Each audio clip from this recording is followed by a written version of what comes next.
6 сентября 2015 года около 19 часов я следовал по объездной автодороге, западный обход.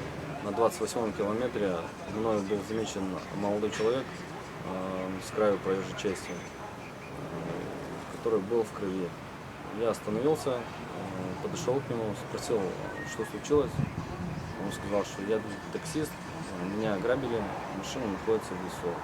У мужчины были на лице колотые резаные ранения от ножа, как он мне пояснил.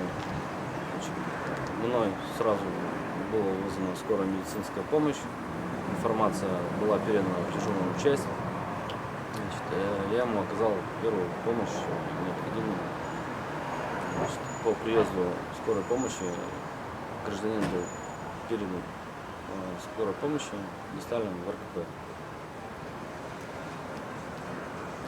Также два дополнительных экипажа были привлечены к поиску преступников. Отработана лесополоса по поиску преступников, по поиску автомобиля. В скором времени автомобиль был обнаружен в лесу. Преступники не смогли на нем скрыться, так как застряли. Были похищены ценные вещи. В настоящее время продолжаются поиски по данным преступникам.